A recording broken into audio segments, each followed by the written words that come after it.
الحمد للہ وکفا والصلاة والسلام علی من لا نبی بعدہ اما بعد فاعوذ باللہ من الشیطان الرجیم بسم اللہ الرحمن الرحیم قل من كان عدوا لجبریل فإنه نزله على قلبك بإذن الله مصدقا لما بين يديه وهدى وبشرى للمؤمنين من كان عدوا لله وملائكته ورسله وجبريل وميكال فإن الله عدو للكافرين وَلَقَدْ أَنزَلْنَا إِلَيْكَ آيَاتٍ بَيِّنَاتٍ وَمَا يَكْفُرُ بِهَا إِلَّا الْفَاسِقُونَ أَوَكُلَّمَا عَاهَدُوا عَهْدًا نَبَذَهُ فَرِيقٌ مِّنْهُمْ بَلْ أَكْثَرُهُمْ لَا يُؤْمِنُونَ وَلَمَّا جَاءَهُمْ رَسُولٌ مِّنْ عِندِ اللَّهِ مصدق لما معهم نبذ فريق من الذين أوتوا الكتاب كتاب الله وراء ظهورهم كأنهم لا يعلمون صدق اللہ مولانا العظیم۔ فرمایا کہ اے محبوب آپ فرما دیجئے جو آدمی جبرائیل کا دشمن ہے تو بے شک جبرائیل تو آپ کے دل پر اللہ کے حکم سے وحی لے کر آتے ہیں، اور وہ وحی پہلی کتابوں کی تصدیق کرنے والی ہے، اور یہ قرآن ہدایت اور خوشخبری ہے ایمان والوں کے لیے۔ جو آدمی اللہ کا، اس کے فرشتوں کا، اس کے رسولوں کا، جبرائیل اور میکائیل کا دشمن ہے تو بے شک اللہ کافروں کا دشمن ہے۔ البتہ تحقیق ہم نے آپ کے پاس واضح دلائل بھیجے، ان دلائل کو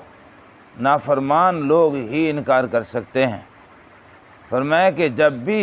انہوں نے کوئی عہد کیا تو ان میں سے ایک جماعت نے اس عہد کو توڑ پھینکا، بلکہ ان میں سے اکثر لوگ ایمان نہیں لاتے۔ جب ان کے پاس رسول اللہ کی طرف سے آئے جو تصدیق کرنے والے تھی ان کے پاس کتابوں کی، تو ان میں سے ایک جماعت نے جن کو کتاب دی گئی تھی فرمایا کہ اس کو توڑ دیا اور پس پش ڈال دیا، اللہ کی کتاب کو پس پش ڈال دیا، گویا کہ وہ اس کو جانتے ہی نہیں ہیں۔ یہودیوں کی ایک حماقت یہ تھی کہ وہ کہتے تھے کہ جی ہماری ایک مجبوری ہے کہ ہم قرآن کو نہیں مان سکتے۔ وہ کیا مجبوری ہے؟ تو مجبوری یہ بتائی کہ یہ جبرائیل وہی ہے نا کہ جو ہمارے آباء و اجداد پر بڑے سخت عذاب بھی لے کر آئے تھے اور احکامات بھی بڑے سخت لائے تھے۔ تو اصل بات یہ کہ ہم جبرائیل کا لایا ہوا قرآن ہم نہیں مانیں گے۔ ہاں میکائیل اگر ہوتے نا تو ہم مان لیتے،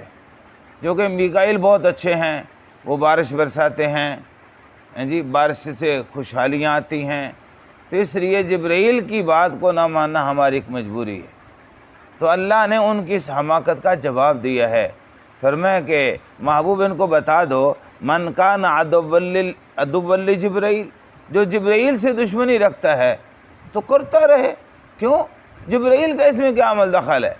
جبرائیل اگر قرآن پاک محبوب دو عالم کے پاس لا رہے ہیں تو اللہ کے حکم سے لا رہے ہیں،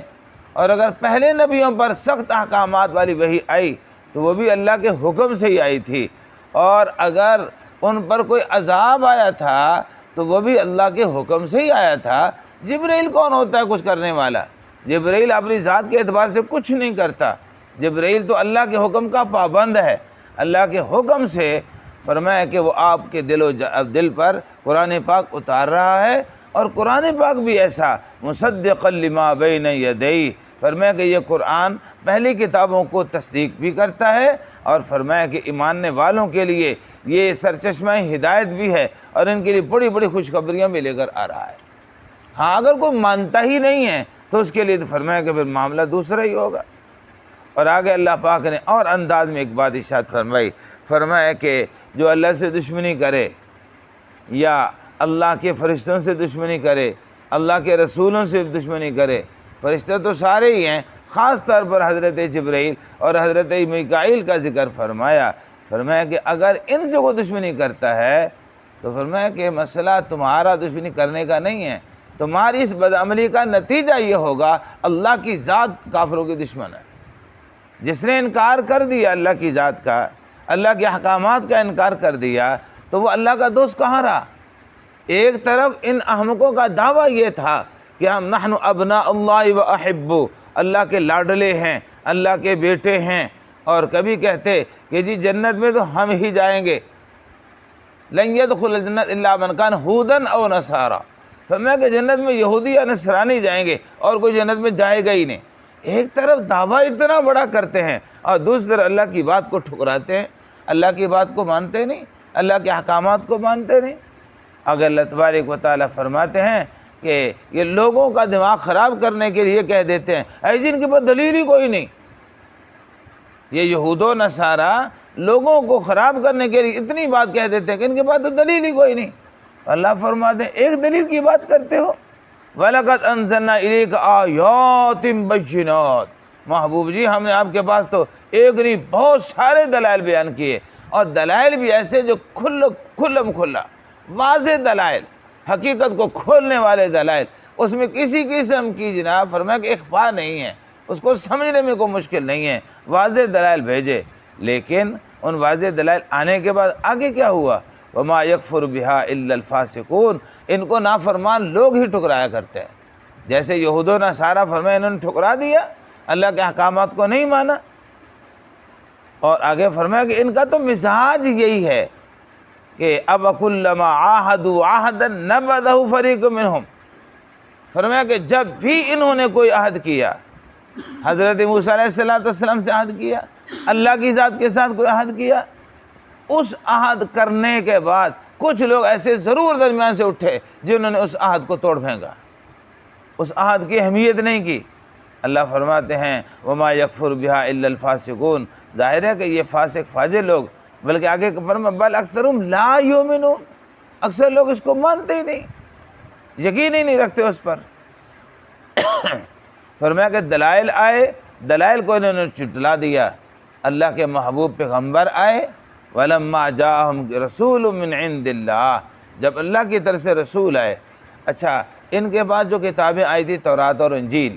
ان تورات و انجیل کے اندر بھی ان کو حکم یہ تھا، نبی کریم صلی اللہ علیہ وسلم کی صفات کا بیان تھا، نبی کریم صلی اللہ علیہ وسلم کے بارے میں یہ ان سے عہد لیا گیا تھا، اگر وہ آئیں گے تو تم نے ان پر ایمان لانا ہے۔ بھائی یہود و نصارہ سے کیا، ان کے نبیوں سے بھی اللہ نے عہد لیا ہے، اور جس کا ذکر قرآن پاک میں آج بھی موجود ہے۔ ان کو کہا گیا تھا کہ بھئی میرا محبوب آئے گا، اس کی صفات یہ ہوں گی، لَتُؤْمِنُنَّ بِهِ وَلَتَنْصُرُنَّهُ، تم نے اس پر ایمان بھی لانا ہے اور تم نے اس کی مدد اور نصرت بھی کرنی ہے۔ یہ نبیوں سے عہد لیا گیا، تو جب نبیوں سے عہد تھا تو نبیوں کو کتابیں کے اندر تو یقیناً یہ باتیں موجود تھیں۔ تو فرمایا کہ اب جب چاہیے تو یہ تھا کہ جب ان کی کتابوں کے اندر یہ ساری چیزیں موجود ہیں تو محبوب دو عالم صلی اللہ علیہ وسلم کی جب آمد ہوئی تو آپ کی بات کو دل و جان سے مان لیتے، لیکن انہوں نے کیا کیا؟ اللہ اس کا بھی ذکر فرماتے ہیں وَلَمَّا جَاءَهُمْ رَسُولٌ مِّنْ عِنْدِ اللَّهِ، جب ان کے پاس اللہ کی طرف سے رسول آئے، اور رسول کی بہت ساری صفات ہیں، ان میں سے ایک صفت بیان فرمائی مُصَدِّقٌ لِمَا مَعَهُمْ، اس رسول نے پہلی کتابوں کو جھٹلایا نہیں ہے، بلکہ ان کی تصدیق کی ہے کہ وہ کتابیں اللہ ہی کی طرف سے تھیں، برحق تھیں، اپنے اپنے زمانے کے اعتبار سے پیغام ہدایت تھیں، لیکن فرمایا کہ نَبَذَ فَرِيقٌ مِّنَ الَّذِينَ أُوتُوا الْكِتَابَ، اہل کتاب میں سے وہ کئی لوگوں نے اس کو جھٹلا دیا۔ فرمایا اس کو پس اللہ کی کتابوں کو، اللہ کے احکامات کو کوئی اہمیت ہی نہیں دی، بلکہ اپنے پس پش ڈال دیا۔ یہ فریقن اس لیے کہا کہ ان میں سے ایک جماعت نے ایسا کیا، اس لیے کہ بہت سارے لوگوں کو اللہ پاک نے ہدایت بھی دی، جو حق کے متلاشی تھے ان کو اللہ پاک نے توفیق عطا فرمائی، وہ یہودی ہو کر بھی حضور پر ایمان لائے، وہ عیسائی ہو کر بھی نبی پاک صلی اللہ علیہ وسلم پر ایمان لائے۔ اس کی بہت مشہور مثالوں میں سے یہودیوں کے بہت بڑے عالم حضرت عبداللہ بن سلام رضی اللہ تعالیٰ عنہ، اور عیسائیوں میں سے حضرت سلمان فارسی رضی اللہ تعالیٰ عنہ۔ تو اللہ تبارک و تعالیٰ یہ ساری چیزیں بیان کرنے کے بعد ارشاد فرماتے ہیں کأنہم لا یعلمون، یہ ایسے یعنی جاہل بنتے ہیں، ایسا ظاہر کرتے ہیں لوگ ان کو پتہ ہی کچھ نہیں ہے۔ یعنی پہلی کتابوں کے اندر جو نبی پاک صلی اللہ علیہ وسلم کی صفات تھیں ان صفات کو چھپا جاتے تھے، ان کا ذکر نہیں کرتے، اور خود قرآن پاک نے ان کے لیے جو کچھ ارشاد فرمایا کہ اس کو بھی پس پش ڈال رہے ہیں۔ تو میرے بھائیو، یہ یہود و نصارہ کے ساتھ یہ معاملہ اس لیے ہوا وہ راندہ درگاہ ہو گئے، اللہ نے ان کو اپنی رحمت سے دور کر دیا، اور دوری کی وجہ کیا تھی؟ وجہ یہی تھی کہ انہوں نے نبی کریم صلی اللہ علیہ وسلم اپنے نبی کی باتوں کو بھی جھٹلا دیا اور نبی پاک صلی اللہ علیہ وسلم کی تعلیمات کو بھی جھٹلایا۔ نتیجہ کیا ہوا؟ نہ یہاں کے رہے نہ آگے کے رہے۔ اللہ نے یہ باتیں مجھے اور آپ کو اس لیے بتا دیں کہ میرے بندو تم ذرا خیال رکھنا، تم اپنے نبی کی باتوں کو نہ جھٹلانا، اپنے نبی کی تعلیمات پر دل و جان سے عمل کرتے رہنا، تو فرمایا کہ دنیا بھی بن جائے گی، آخرت بھی بن جائے گی۔ دنیا کی عزتیں بھی اللہ عطا کریں گے، آخرت کی عزتیں بھی اللہ عطا فرمائیں گے۔ اللہ بے مجھ آپ سب کو ان باتوں پر دل و جان سے عمل کرنے کی توفیق عطا فرمائے۔